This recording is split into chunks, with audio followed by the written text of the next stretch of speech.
Insight news 14ಗೆ ಸ್ವಾಗತ. ಭ್ರಷ್ಟ ಕಾಂಗ್ರೆಸ್ ಸರ್ಕಾರದ ವಿರುದ್ಧ ಶಿವಮೊಗ್ಗದಲ್ಲಿ ಬಿಜೆಪಿ ರಣಕಹಳೆ.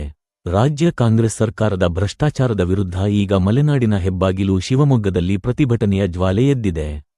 ಅಬಕಾರಿ ಇಲಾಖೆಯ ಬಹುಕೋಟಿ ಹಗರಣ ಹಾಗೂ ಅಕ್ರಮ ಹಣ ವಸೂಲಾತಿಯನ್ನು ಖಂಡಿಸಿ ಇಂದು ಶಿವಮೊಗ್ಗ ಜಿಲ್ಲಾ ಬಿಜೆಪಿಯ ವತಿಯಿಂದ ನಗರದ ಪ್ರಮುಖ ಕೇಂದ್ರವಾದ ಶಿವಪ್ಪನಾಯಕ ವೃತ್ತದಲ್ಲಿ ಬೃಹತ್ ಪ್ರತಿಭಟನೆ ನಡೆಸಲಾಯಿತು.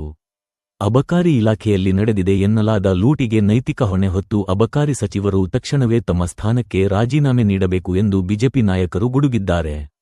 ಮಾತೆತ್ತಿದರೆ ಮಹಾತ್ಮ ಗಾಂಧೀಜಿಯವರ ಜಪ ಮಾಡುವ ಕಾಂಗ್ರೆಸ್ಸಿಗರು ಇಂದು ಮದ್ಯದ ಪರವಾನಗಿಯಲ್ಲಿ ಲಂಚ ಪಡೆಯುವ ಮೂಲಕ ಗಾಂಧೀಜಿಯವರ ಆಶಯಗಳನ್ನೇ ಗಾಳಿಗೆ ತೂರಿದ್ದಾರೆ ಎಂದು ಕಿಡಿಕಾರಿದ್ದಾರೆ. ರಾಜ್ಯದ ಬೊಕ್ಕಸ ಬರಿದಾಗಿರುವುದರಿಂದ ಸರ್ಕಾರವೇ ಇಲಾಖೆಗಳಿಗೆ ಹಣ ವಸೂಲಿಯ ಟಾರ್ಗೆಟ್ ನೀಡಿದೆಯೇ ಎಂಬ ಸಂಶಯವನ್ನು ಪ್ರತಿಭಟನಾಕಾರರು ವ್ಯಕ್ತಪಡಿಸಿದ್ದಾರೆ. ಈ ಪ್ರತಿಭಟನೆಯಲ್ಲಿ ಶಿವಮೊಗ್ಗ ನಗರದ ಶಾಸಕರಾದ ಎಸ್.ಎನ್. ಚನ್ನಬಸಪ್ಪ, ಜಿಲ್ಲಾ ಬಿಜೆಪಿ ಅಧ್ಯಕ್ಷರಾದ ಎನ್.ಕೆ. ಜಗದೀಶ್ ಹಾಗೂ ನಗರ ಅಧ್ಯಕ್ಷರಾದ ಮೋಹನ್ ರೆಡ್ಡಿ ಅವರು ಮುಂಚೂಣಿಯಲ್ಲಿದ್ದರು. ಇವರೊಂದಿಗೆ ಪ್ರಮುಖ ನಾಯಕರಾದ ಜ್ಯೋತಿ ಪ್ರಕಾಶ್, ಜ್ಞಾನೇಶ್ವರ್, ಹರಿಕೃಷ್ಣ, ಮಾಲತೇಶ್ ಸೇರಿದಂತೆ ನೂರಾರು ಕಾರ್ಯಕರ್ತರು ಸರ್ಕಾರದ ವಿರುದ್ಧ ಘೋಷಣೆ ಕೂಗುವ ಮೂಲಕ ಆಕ್ರೋಶ ವ್ಯಕ್ತಪಡಿಸಿದರು.